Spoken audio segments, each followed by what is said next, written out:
है कि तुम कैसे आए हो, सुबह इतने वक्त में आप क्या करते हैं, टाइम आप क्यों आए? तो उसने कहा जी मैं तुम्हारा काम तमाम करने के लिए आया हूँ।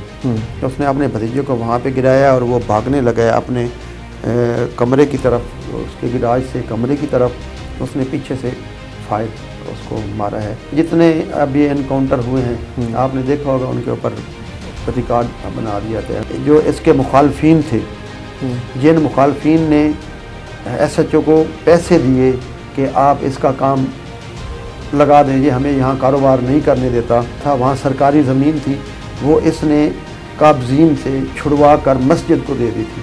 तो सरकारी ज़मीन के ऊपर लड़ाइयाँ चल रही थी। इतना ताकतवर थे वो कि जिन्होंने एक वकील को भी नहीं बख्शा।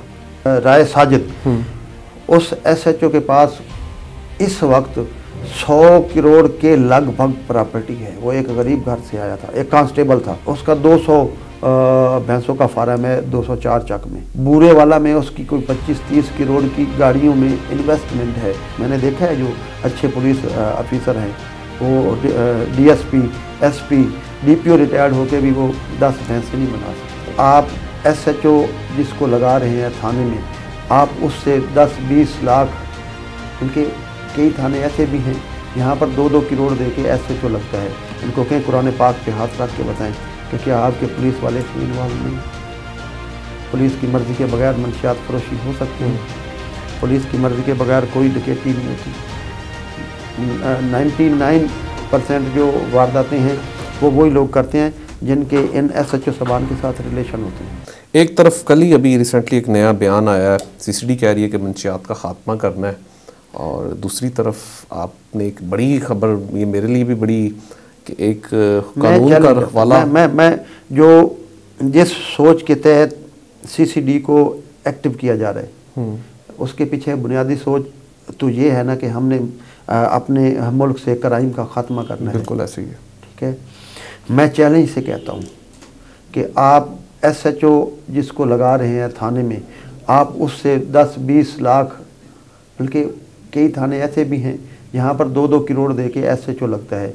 वो लिया बगैर SHO लगाएं, ना उसको मंशियात फरोशों की सरपरस्ती करने की ज़रूरत पड़ेगी, ना उसको डकैतों की सरपरस्ती करने की ज़रूरत पड़ेगी।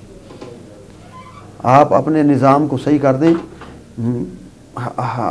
बुलवाएं मेरे बड़े अच्छे दोस्त हैं CPO साहब, हमारे सारे SP सबान के साथ बड़ी अट्रैक्शन है, इनको बुलाएं, साइड पे बिठाएं, इनको कहें कुरान पाक पे हाथ रख के बताएं कि क्या आपके पुलिस वाले इसमें इन्वॉल्व नहीं?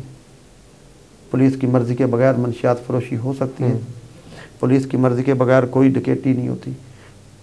99% जो वारदातें हैं वो वही लोग करते हैं जिनके इन SHO सबान के साथ रिलेशन होते हैं।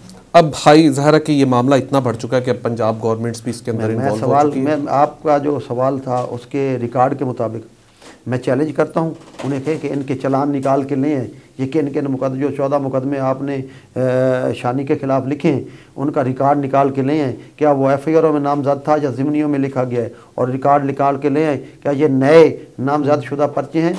जब पुलिस मुकाबला हो गया, पुलिस मुकाबला लिख दिया इन्होंने, पर्चा दर्ज हो गया, उस पर्चा दर्ज होने के बाद इन्होंने उसका रिकॉर्ड में नाम शामिल किया। एक ही थाने में 14 मुकदमे हैं।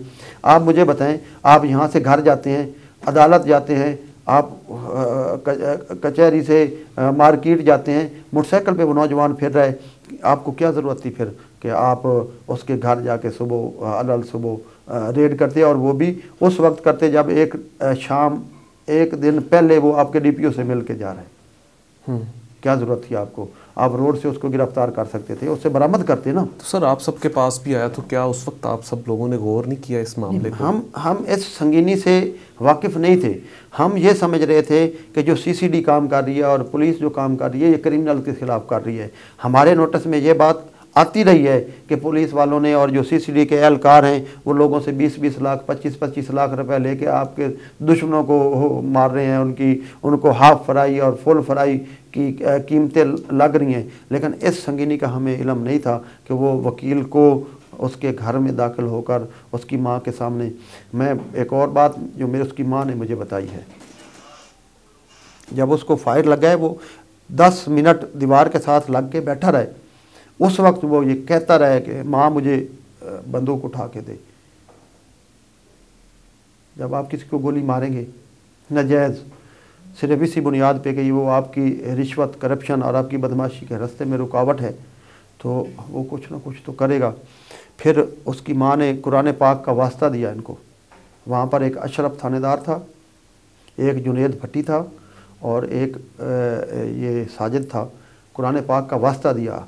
इस SHO के एहलकार जो साथ थे वो खुद SHO को कहते रहे कि इसको गोली लग गया है, इसको अस्पताल ले जाते हैं, एक बच्चा मर गया जिसको आपने फायर मारा है, हम इसको अस्पताल ले जाते हैं, ये बच सकता है। उसने कहा नहीं, यहाँ मौके का खुदा मैं हूँ,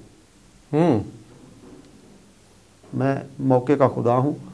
माँ को कहा उसने कि तूने मुझे थाने में आके कहा था कि मेरा शेर है, मेरा पुत्र शेर है, उसको पुड़ियाँ बेच के चर्च की या हीरोइन की पुड़ियाँ बेच के कमाने की ज़रूरत नहीं है, मेरे पुत्र के 5 मुरब्बे हैं, मेरे पुत्र की एक फसल आती है वो तेरा थाना ख़रीद ले, आज तेरा शेर मैंने गिरा दिया।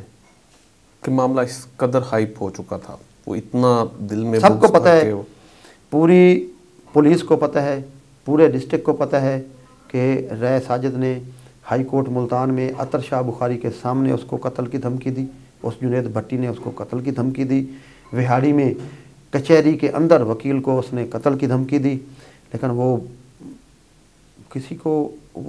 किसी की कान पे जूं ही नहीं रेंगी। अब क्या बना? ज़ाहिर है कि अब आप हाई ऑफिशियल लोग आपके साथ, जिस तरफ आपकी एक तहरीक अब चल पड़ी है इस मामले को लेके, तो जाहिर सी बात है अदारे भी कुछ यकीन दहानी पता नहीं मेरे साथ आपके सवालों के जवाब देने चाहिए, सारी दुनिया ने खामोशी से नहीं बैठना। पता नहीं मेरे साथ क्या होगा, मुझे पता है मुझे कहाँ से फ़ोन आए हैं। मेरे हम यहाँ बैठे हैं, यहाँ आके SHO हमें मार देता है, ठीक है, और 2 पिस्तौल दरवाजे के बाहर फेंक देता है और 50 मुकदमों में मेरा नाम डाल देता है, तो वो कहेगा कि पुलिस मुकाबला। मैं गया हूँ उसको अरेस्ट कर, इसके पास 2 दहशतगर्द बैठे थे, उसको पकड़ने गया हूँ, इसने आगे रेजिस्टेंस किया है, साथी की गोली से मर गया है। 2007 में मैंने पहली मरतबा ये दहशतगर्दी का एक मुकदमा किया था, साथी की गोली से मरा है। वो शहद और शादी बड़ा मशहूर एक मुकदमा था, साथी की गोली से बंदे मरते जा रहे हैं, हमें भी मार दें, क्या कर लेंगे हम? क्या मेरे बड़ों को पता होता है, जो हाई ऑफिशियल जो 1 रुपए की भी उनके आपस के हिसाब किताब में 1 रुपए की भी करप्शन नहीं होती। जो SHO कमाता है वो बराबर का हिसाब SHO से DSP से DPO तक देता है। उनके दरमियान में इतनी अंडरस्टैंडिंग है कि ये पुलिस का जो सिस्टम है इसने इंतहा की दहशतगर्दी पैदा कर दी है। मैं अपनी जो CM साहब है उससे मैं रिक्वेस्ट करूँगा कि आप ऐसे नहीं करें। क्या आप चाहते हैं कि आप हमारी आवाम को ख़त्म करके आप हुक्मरानी करेंगी, तो फिर आप क्या फ़ायदा होगा? सैकड़ों लोगों को मरवाया जा रहा है, आपने किसी एक पुलिस मुकाबले की आपने इंक्वायरी नहीं की है। किसी एक पुलिस मुकाबले की इंक्वायरी कर लेते, आपको हक़ैक़ का पता चले कि ये पुलिस मुकाबला जेन्युइन है। आपने तो लाइसेंस दे दिया है। अब तो मैं इनसिक्योर हूँ, आप साफ़ी हैं, वकील हैं, जज हैं, कुछ भी हैं, आपको सिर्फ फायर मारना है और मैंने रपट लिखनी है कि मैं वहाँ पे दहशतगर्द फलां को बलूचिस्तान। अल्लाह की अदालत भी तो है ना सर। हाँ, अल्लाह की अदालत भी हमने छोड़ा हुआ है साहब ने, लेकिन मैं हिकमत अमली क्या है? आखिर में ये चीज़ आपसे पूछना चाहता हूँ कि अब आप लोग, मैं एक बात मेरी, मैं बतौर secretary high court bar Multan में जनूबी पंजाब का वकला का नुमाइंदा हूँ। आप पंजाब को बलूचिस्तान बनाने जा रहे हैं। एक वक्त आएगा जब आप नाजायज़ कत्ल करोगे, किसी का भाई, किसी का बेटा, किसी का बाप, किसी की माँ, वो हथियार उठा लेंगे।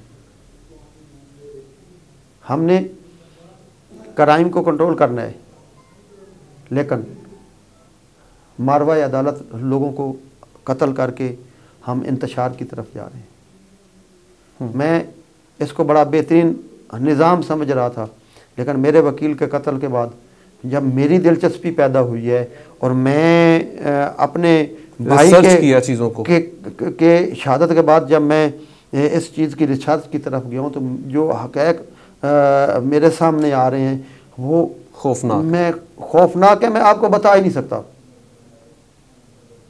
मतलब एक बंदे को आपने गोली मारी है, आपने जज्बात में मार दी, आपने पैसों के बदले मार दी, आप बंदा तड़प रहा है, फिर आपने उसको उठा के डाले में फेंका है, फिर डाले में आपको एहलकारों ने कहा SHO साहब आपको पता है 2 फोटो आए हैं, एक फ़ोटो में उसकी आंख पे फायर नहीं है। हाँ, कहा जा रहा है कि एक पे फायर नहीं था और मुबैना तौर पर दूसरे पर फायर था। ठीक है, ये चीज़ काफ़ी एक फ़ोटो में उसकी आंख पे फायर नहीं है, जो जिस वक्त उसको डाले में फेंका गया, एक फ़ोटो चला है। फिर उसने आंख खोली है डाले में, जो मेरी तहकीक है, मैं आपके तवस्सुक से IG पंजाब को, आपने आला हुकाम को, आप सब हमारे हैं, हम कोई मतलब गैर मुल्की एजेंट नहीं है, हम आपकी अवाम हैं। SHO को पता चला है कि उन एहलकारों ने SHO को कहा है, जो मेरे सुनने में आया है कि इसकी आंख खुली है, क्या हम इसको हॉस्पिटल ना ले जाएं, एक बच्चा तो मर गया है।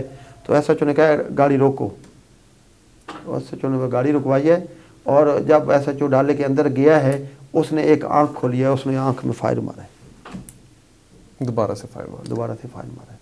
सर आखिर में हिकमत अमली क्या है, आप क्या करने चाह रहे हैं? हिकमत अमली मेरी इन बातों को बुरा बनाने के बजाय हमें बतौर स्टेट है अपने गलतियों के ऊपर नज़रसानी करनी चाहिए। हुक्मरानी एक दिन की हो, 100 साल की हो, आखिर ख़त्म होनी चाहिए। बेशक सदा बादशाही मेरे अल्लाह, सदा बहार शाही मेरे अल्लाह की है। हुक्मरानी अवाम के लिए होनी, अवाम की फ़लाह के लिए होनी चाहिए, सियासत अवाम की फ़लाह के लिए होनी चाहिए, सिक्योरिटी अवाम की फ़लाह के लिए होनी चाहिए। हमने इसको अपोजिट डगर पे चला दिया है, जिसका आने वाले वक्तों में शदीद नुकसान होगा।